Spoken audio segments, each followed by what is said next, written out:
आइए देखिए कि ये जेई का क्वेश्चन है। ये आपसे पूछता है पॉइंट्स बताइए जहाँ पे ये फंक्शन क्या डिनोट करता है f is not continuous and m is the point where f is not continuous and n is the number where point is not differentiable। तो अपने m बताना है। सबसे पहले हम कॉन्टिन्यूटी चेक करते हैं। अब देखिए ये जो पॉइंट है -2 से 1, इसको जरा ध्यान से देखिए। ये बेसिकली ऐसे है, राइट। इसको मैं थोड़ा सा सिंप्लीफाई करता हूँ, देखना कैसे करते हैं। मैं इसको -2 से -1 इक्वल टू में नहीं है, ओके, इक्वल टू में नहीं तो हम ऐसे ही लिख सकते हैं, नो प्रॉब्लम। अब मॉड एक्स लेस देन 1 जो नीचे वाला है ना, इसकी ये बेटा एक प्रॉपर्टी है, मैं यहाँ पे लिख देता हूँ। मॉड एक्स लेस देन ए, इसका फॉर्मूला होता है -a से a के बीच में। तो नीचे वाला पॉइंट आपका -x से +1 तक, -1 से +1 तक आएगा, राइट।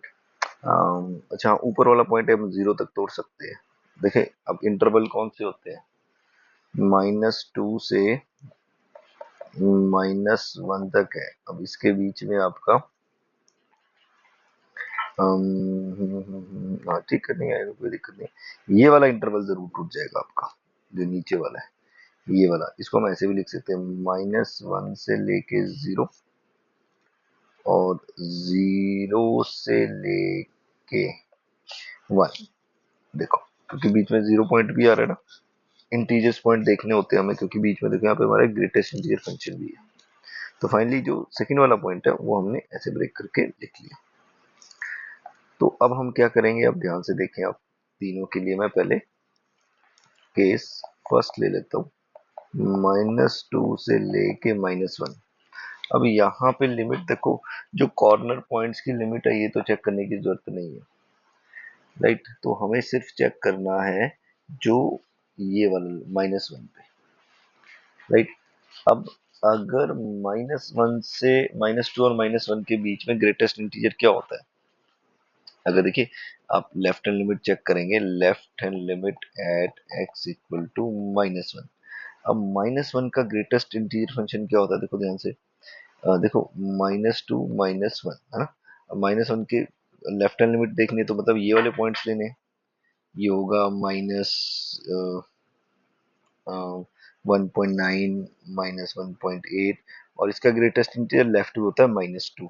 तो जो पहला आपको दे रखा है साइन x, इसकी जगह तो -2 आ जाएगा बेटा, ये ध्यान रखना है। और नीचे आ जाएगा x -2, राइट। तो ये बन गया आपका लिमिट x अप्रोचेस -1 नेगेटिव पे है ना, -1 नेगेटिव पे देखने तो ये हो जाएगा साइन x+2 बाय x+2। अब इसको सॉल्व कैसे करेंगे, अब याद है आपको ये लिमिट सॉल्व करने का क्या तरीका होता है। आप सीधा -1 भी पुट कर सकते हैं, डजेंट मैटर। तो ये सीधा आंसर आ जाएगा साइन 1। तो ये तो आ गया आपका लेफ्ट हैंड लिमिट, ये आ गया लेफ्ट हैंड लिमिट का आंसर आ गया, राइट। अब आता हो राइट हैंड लिमिट। अब राइट हैंड लिमिट अगर आप देखो कहाँ पे है, वो केस सेकंड है, ये वाला केस, राइट। अब आ जाओ maximum of 2x case second when -1 से लेके 0। तो maximum of 2x 3 greatest integer of mod x, 3 greatest integer of mod x, ये आ रखा है, राइट। तो बेटा यहाँ पे आप थोड़ा सा जो x का वैल्यू है, इसको ना मैं यहाँ पे आप थोड़ा सा चेंज कर ले। मैं ना इक्वल टू नहीं ले रहा हूँ, आपको पता लग जाएगा मैं क्यों नहीं ले रहा हूँ। यहाँ पे आप सिंपल लेस देन लीजिए, यहाँ पे इक्वल टू ले लीजिए। अब देखिए -1 और 0 के बीच में मॉडुलस, मैं इसको तोड़ने जा रहा हूँ, देखना। मॉडुलस क्या होता है, नेगेटिव, इसलिए मैंने नेगेटिव लगा दिया। अब आपको अगर सर मॉडुलस तो हमेशा पॉजिटिव देता है, अरे उसका आंसर पॉजिटिव बने इसीलिए तो हम नेगेटिव लगा रहे हैं, क्योंकि एक्स का वैल्यू हमेशा इस क्वाड्रेंट में नेगेटिव आंसर देगा, इस इंटरवल में।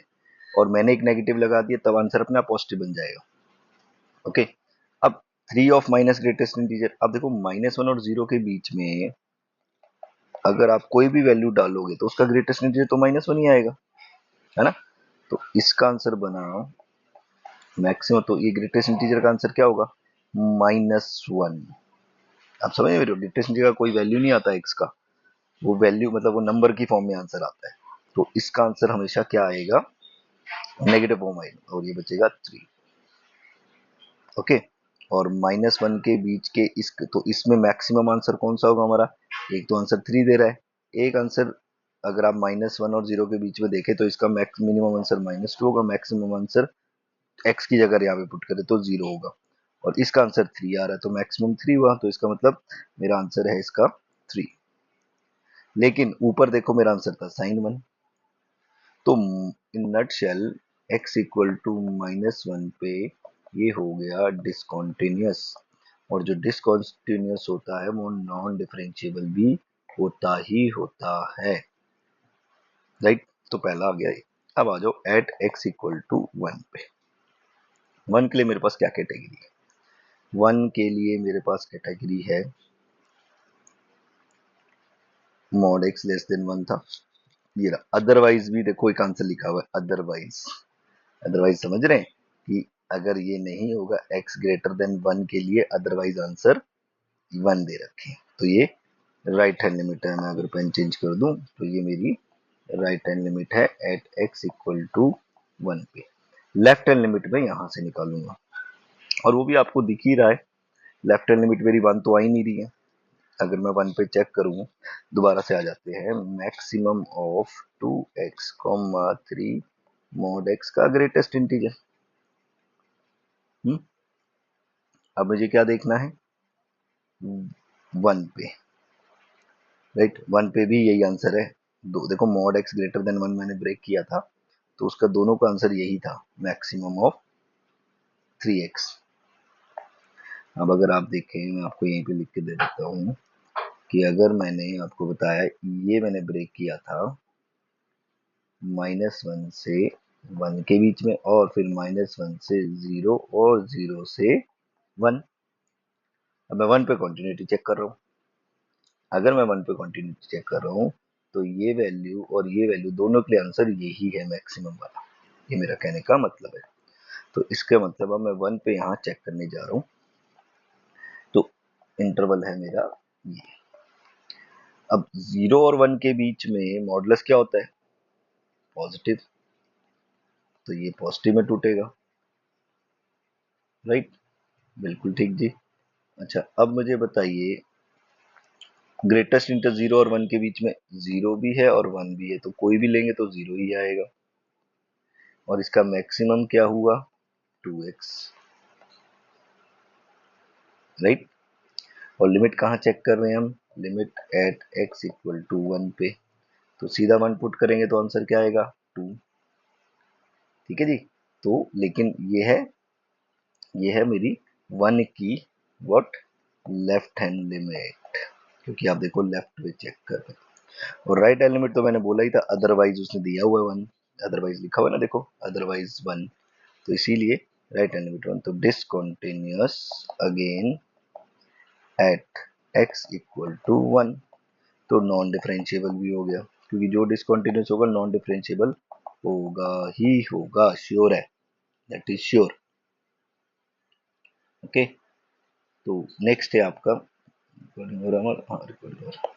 नेक्स्ट है आपका एक 0 पे रह गया, 0 पे देखो, मैं दोबारा से इंटरवल लिख देता हूँ। ये चल रहा था maximum of 2x 3 mod x का ग्रेटेस्ट इंटीजर, यहाँ हमने ब्रेक किया था -1 से 0, 0 से 1, दोनों के लिए आंसर था, अदरवाइज ग्रेटर देन 1 के लिए आंसर था 1। एक 0 पॉइंट रह गया, देखिए 0 पे भी हमने कॉन्टिन्यूटी चेक नहीं करी। आते हैं आप 0 पे, at x equal to 0, left hand limit, left hand limit definitely यही होगी। इसका आंसर अभी मैंने आपको बताया, ये तो हमने लिखा ही था। अगर आप इसकी वैल्यू डालोगे नेगेटिव में आएगा, तो ये 3 ग्रेटेस्ट इंटीजर ऑफ ये आने वाला है। बिल्कुल ठीक है जी। अब एक बात बताएं, ग्रेटेस्ट इंटीजर इसका भी हमने ब्रेक भी किया था, इसके बीच में -1 आंसर आता है तो -3 हो जाएगा, राइट। अब हमें करने की जरूरत ही नहीं है, बताओ क्यों? क्योंकि जो भी इसका मैक्सिमम आंसर होगा, जो भी मैक्सिमम आंसर होगा, जो कि 0 ही है, क्योंकि -3 तो यानी x को 0 पुट करूंगा, मैक्सिमम आंसर इसका 0 आ जाएगा। तो ये लेफ्ट हैंड लिमिट है। अगर मैं राइट हैंड लिमिट पुट करूंगा तो वो भी तो इधर ही करूंगा, क्योंकि देखो दोनों के लिए सेम ही फंक्शन है ये वाला, तो वो भी 0 होने वाली है। तो इसका मतलब ये कॉन्टिन्यूस है एट x इक्वल टू 0 पे। हाँ, अब डिफरेंशियबिलिटी चेक करनी पड़ेगी। अब देखते हैं इसका ग्राफ। लेफ्ट हैंड लिमिट क्या आई थी मेरी? लेफ्ट हैंड लिमिट हमारी मैक्सिमम ऑफ 2x में आंसर हमारी लेफ्ट हैंड लिमिट आई थी, हमने 0 पुट किया था। राइट हैंड लिमिट भी 0 आई थी, राइट। अब हमें कैसे पता लगेगा ये नॉन डिफरेंशिएबल डिफरेंशिएबल है? यही इसमें एक पॉइंट था समझने वाला, वो आप समझे। कैसे पता लगता है? ग्राफ से। क्योंकि यहाँ 0 आ गया मेरा आंसर, मैं क्या चेक करूं? डेरिवेटिव तो मैं देख नहीं सकता, एल्जेब्रिक होता मैं डेरिवेटिव कर देता, मैं ग्राफ करूंगा इसका। तो अब मेरा लेफ्ट हैंड लिमिट नहीं निकालूंगा, मैं लेफ्ट हैंड डेरिवेटिव निकालूंगा, क्योंकि लिमिट तो चेक कर चुका हूं मैं। देखो मैं एक एक पॉइंट क्लियर कर रहा हूं आपको, कहीं पे आपको ऐसा सॉल्यूशन नहीं मिलेगा। लेफ्ट हैंड डेरिवेटिव, या मैं सबसे पहले ग्राफ ड्रॉ कर लेता हूं इसका। कैसे होता है ग्राफ ड्रॉ? उसने आपको बोला मैक्सिमम ऑफ 2x एंड 3, ये आंसर आया था हमारा, ग्रेटेस्ट इंटीजर ऑफ -x। अगर आप इसका ग्राफ ड्रॉ करें, 2x का ग्राफ बेटा ऐसे होगा, ये 2x का ग्राफ। और इसको फर्दर पता बेटा ऐसे भी लिख सकते हो, माइनस ना इसमें से कॉमन भी आ जाता है ऐसे, 3 of greatest integer x, 3 of greatest. अब 3 ऑफ ग्रेटेस्ट इंटीजर x का ग्राफ अगर आप ड्रॉ करोगे तो किस इंटरवल में ड्रॉ करना है हमने? अगर हमने जाना हो -1 से 1 तक जाना है, राइट। सारे ड्रॉ कर लेता हूँ, -1 से 1, -1 ये रहा, 1 ये रहा। डालो वैल्यू, अगर आप -1 से 0 कोई भी वैल्यू डालोगे, -1 से कोई भी जीरो के बीच में वैल्यू डालोगे तो नेगेटिव में आंसर आएगा, नेगेटिव में आंसर, राइट। तो वो -1 देगा आपको, और आंसर हो गया +3 हो जाएगा, तो इसका आंसर होगा 1 2 3। तो पहला तो आंसर आपका, आप -1 से कोई भी वैल्यू डालो तो आंसर वुड बी ओनली 3, मतलब इसके लिए भी 3, 0 डालोगे तो 0 आ जाएगा यहाँ पे, फिर 0 से 1 डालोगे अगर इसके बीच में तो 0 ही देगा, तो ग्राफ आ जाएगा ये। मैं रेड से मार्क कर देता हूँ इसको।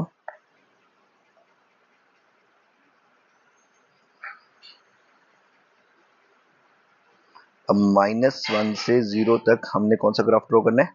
मैक्सिमम।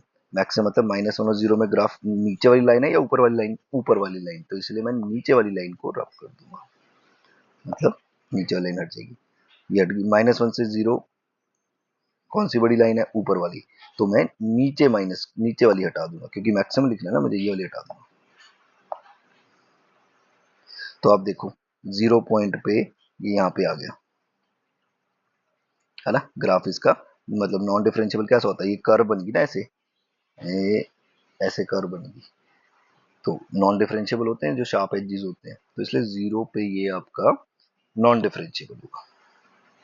लिमिट जरूर 0 होगी लेकिन नॉन डिफरेंशियबल होगा, तो इसीलिए आपका नॉन डिफरेंशियबल के जो पॉइंट्स आए -1 दो तो कॉन्टिन्यूटी के कारण है, 0 मैंने चेक कर लिया, और डिसकॉन्टिन्यूस के आए -1 सॉरी 0 तो नहीं आया इसमें, -1 और 1, तो m ये हो गया 2, n हो गया 3, ये आपका फाइनल आंसर है।